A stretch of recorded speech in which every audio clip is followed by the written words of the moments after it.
This is the new 2025 Audi SQ6 E-Tron, and it's a fully electric SUV. That may sound dull, but this isn't. It has over 500 horsepower and some weirdnesses that make it more exciting than Audi's other electric SUVs. Today, I'm going to review the new SQ6 E-Tron and show you all of its quirks and features. Before we get started, are you ready for your next cool car? Sell your enthusiast car on Cars and Bids. Trading in your car to dealers means you aren't getting market value for your car, leaving you with less cash for your next fun car. Just look at our recent sales of these cool cars compared to current trade-in value. This is a trade-in offer, and this was the Cars and Bids result. This is a trade-in offer, and this was the Cars and Bids result. This is the trade-in offer, and this is the Cars and Bids result. Get started now on carsandbids.com.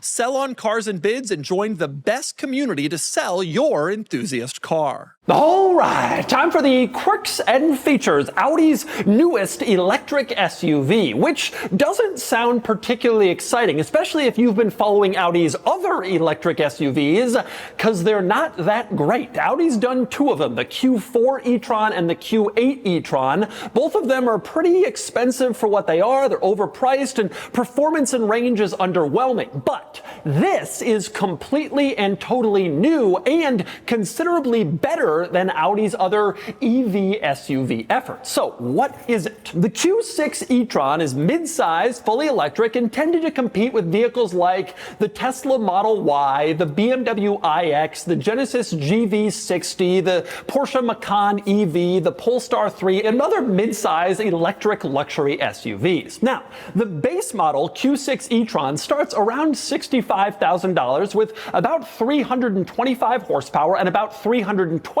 miles of fully electric range. That compares very closely to the Tesla Model Y, which starts around $62,000 with very similar range and performance figures. So they're pretty close, although one benefit here is a vastly better interior, which I will show you shortly. But this isn't the regular Q6 E-Tron. This is the high-performance SQ6 E-Tron, which has 485 horsepower in normal driving, or you can access a temporary boost mode that can give you up to 510 horsepower, which is a huge figure in a vehicle like this. The result is 0 to 60 in around 4 seconds. Pretty impressive. And a starting price of around $74,000, although this one, it's got all the options and it's equipped to around $83,000. Now, the SQ6 E-Tron has about 275 miles of range, and it's also offered in a Sportback version with a sloping roofline in case you want to spend more money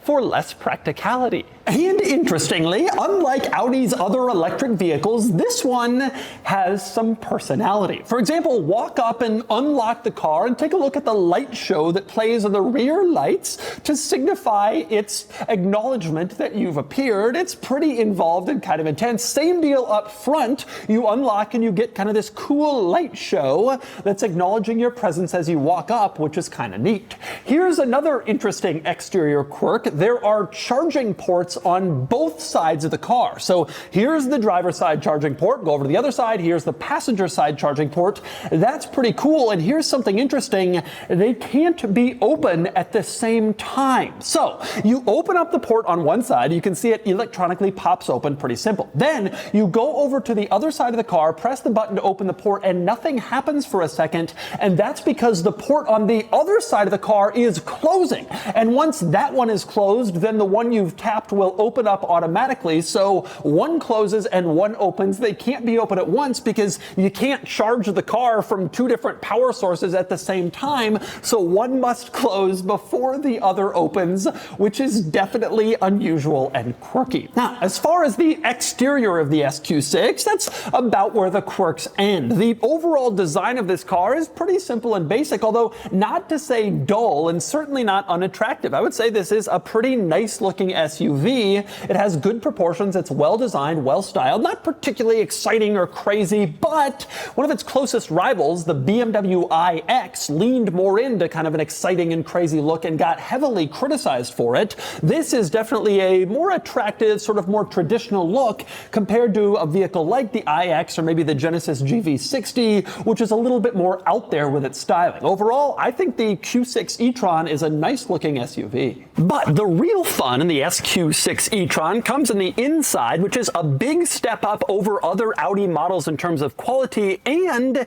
personality, because there is some rather unusual and quirky stuff in here. We start just opening up the door. The driver's side door panel contains the headlight controls. You can see them here on this electronic panel of controls that also includes the rear view mirror controls, the power seat memory, child locks, power door locks, and then the headlight controls, which is an odd placement to be sure, but that's where it is. Now, there's actually a benefit to this. It puts the headlight controls in pretty easy reach of the driver, and they're very visible compared to the left side behind the steering wheel where they're often put. But the drawback is a fairly complicated control panel on the driver's door, which can make it a little bit easy to do simple functions since there's so many things going on in this space. Next up, you want quirky. How about the turn signals? You put on the turn signals the normal way using the stalk off the steering column, and then part of the interior trim lights up green, flashing with the turn signal in the direction you're going. So left turn gets the left side of the interior trim to light up and flash. Right turn gets the right side of the interior trim. What an absolutely crazy situation. The interior trim is also a turn signal indicator, and it does more than just that. It also will turn red if you increase the heat in the climate controls. You see this? Press to increase the heat, the temperature, and then it briefly turns red to confirm that's what you've done. And of course, go in the other direction, press to decrease the temperature, and it turns blue to confirm a cooler temp inside the car, which is a pretty cool feature. It's also harder to replicate, but I've noticed it does the same thing for an approaching vehicle. If you're about to open your door and a car is coming on the side, it'll blink flashing red to let you know not to open the door yet because, well, you don't want to get hit. And next up, how about this for a quirky one? The augmented reality navigation system. You go into your navigation, plug in a destination, and then it'll show you on the map where to go, but it will also project onto the windshield in front of you where you should be turning. So you come up to a turn and it actually shows in real time, projected exactly where you should turn, the arrows for the direction where you should go. And that makes it a lot harder to miss a turn. Like, oh, am I supposed to turn at this one or the next one? Well, there's arrows directly in your line of sight showing you precisely where you can turn, which is pretty crazy. And when you have the navigation system playing, it doesn't just say throughout the car what directions you should go. The voice for the navigation system is beamed into a speaker in the driver's headrest, so you hear it sort of like right in your ear telling you where to go, which also makes things interesting. Take a quick listen. Now turn left, then turn left. And another interesting quirk, this car is all about screens. I'll show you the main ones in a second, but there's also a passenger screen mounted on the passenger side of the dashboard and only visible to the passenger. And generally speaking, this screen is a copy of the center screen. You can like adjust the map, the directions, you can kind of get trip details, music, etc. But there's also an app where you can play a game, a beach buggy racing game that you can actually play while sitting in the passenger seat, and it's functional while the car is in drive. This is okay because the resolution and angle of the screen makes it impossible for the driver to see the screen. Only the passenger can see, and they can sit there playing this video game, this driving video game on the passenger side while being driven along, which is a pretty cool feature, a built-in video game on that passenger screen. And since we're talking screens, we might as well get into the giant center screen, which you can see here is, well, giant. It's really big. Obviously inspired by Tesla and other automakers that are going really big in the center screens. This one is huge, and the home screen has a lot of different stuff on it. A map, the music, various different controls to get to other parts of the screen, and it integrates basically all climate control functions. Now, I'm never a big fan of climate control moving into a screen instead of physical buttons, but here the screen is so big that all of your climate settings are along the bottom and easy taps to increase the temperature, turn on the heated seats, lights, the window defoggers, it's all pretty easy to do because the screen is so large, you can just quick tap on basically anything. And for the few items that you can't do that, you just tap the center button climate menu and it pulls up the menu for more adjustments. But it's a pretty easy to use overall screen, and even though basically everybody now uses Apple CarPlay or Android Auto to control the screen functions, if you do use the manufacturer's screen software, it's all pretty good. Intuitive, responsive, and very well laid out, very large, very easy to figure out. And by the way,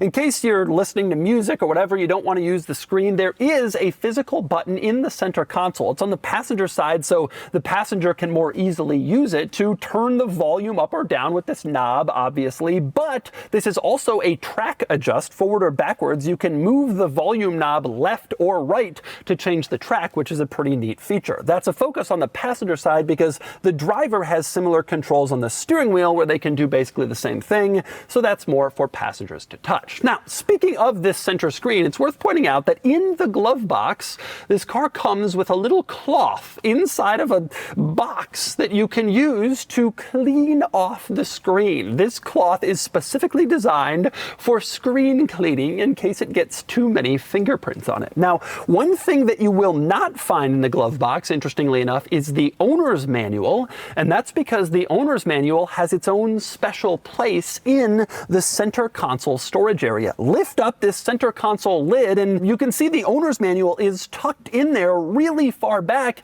It's actually in sort of a secret compartment because this center storage area isn't just the usual size. Instead, it's really deep and goes all the way under the center console for extra storage in here in this sort of like hidden spot. And that's a place you can put the owner's manual and kind of keep it out of reach. That's kind of a cool little nifty trick of the Q6 E-Tron. And speaking of the center console, you also have your gear selector here, which is a little bit odd. It's this switch and you push it forward for reverse, you pull it backwards for drive, neutral's in the middle, and park is a button on the top. Kind of a quirky and unusual gear selector. But our final screen worth mentioning is the gauge cluster screen directly in front of the steering wheel in the driver's field of vision. And I must say, frankly, I'm a little disappointed with it. Audi's gauge cluster screen setup used to be so good, easily configurable to show exactly the view you want. Here it's become a little bit more challenging. Still easy to configure using buttons on the steering wheel, but you can't have a full screen map anymore, or at least I haven't been able to figure it out, and it's just not as configurable as it was to show exactly your preferences and what you want to see precisely on the screen. For instance, you can show the navigation directions, but no map. And if you have the navigation up, you can't see what's in your music. You have to choose one or the other. It's still a pretty good gauge cluster screen and easy to configure, but I wish it was just a little bit more configurable to show exactly what you might want to see instead of kind of their pre-programmed stuff. However, I will say overall, this interior is a big step up over previous Audi models and over a lot of its EV SUV rivals. You have nice materials in here, Alcantara, nice trim everywhere. The overall look and feel of this interior is high quality. It's generally a nice place to be. I don't think it's quite as good as the BMW iX, which has a very high quality interior, but also a higher price point. If you compare this to rivals like the Model Y or the Genesis GV60, I think this is very competitive and frankly better than Tesla. Just objectively nicer materials and a nicer place to be. It is a high quality interior in here. And next up we move on to the back seat in the SQ6, which is fine. It's actually decent size back here, a little bigger than I would expect given this vehicle's size, so good space for knees, legs, head. It's all pretty good in back, and there's good equipment back here too. You have climate controls in back. You can adjust the temperature and individual climate vents for rear passengers, which is nice, and you have heated rear seats, which is also nice to see, a nice luxury, and there's even decent space for the middle passenger in here because there's no hump in the floor. The middle passenger has good leg room and okay foot room, so you could sit back here as a middle person. However, if you do, you will be blocking the cup holders. They only exist in the center armrest, not in the doors, so you can have a middle passenger or cup holders. You have to choose. And also, the middle passenger will kind of be in conflict with the charge ports back here. These USB-C ports are mounted down low,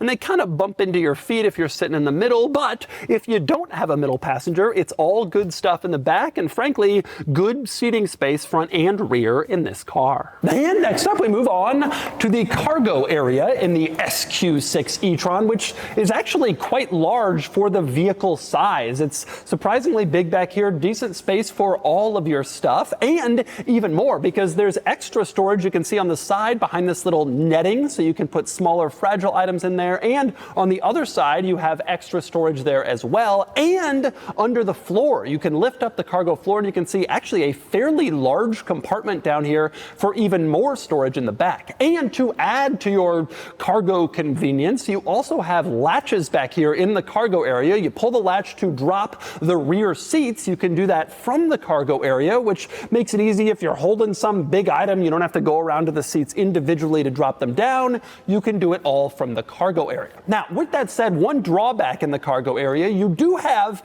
a power port back here, but it's a cigarette lighter style 12-volt power port. You do not have a household style power port back here or anywhere else in the car, which frankly is a little bit of a shame. More and more cars are adding household style power ports, and it's a shame not to see it in here. I think that's something they really ought to add to this car, as it really adds convenience. You can charge more devices, laptops, etc., and it's nice to have household power in a car. Now, our other interesting item. In the back of this car, you will note the logo, red slash, then SQ6. This is a different, new Audi S logo. In the past, the S was within the red slash, but now they've changed it, and you have the slash and then the S, which I think looks a little bit awkward, like a little weird. What happened to the S in the slash? It looked cool. The red S, it just felt sporty, but this is what they're going with now, and they've got it everywhere. You can see it on the door sill, the slash, then the S. You have it on the base of the steering wheel, slash S. It just doesn't seem as performance-y as before. And unfortunately, it looks like they're gonna do this with the RS logo too, because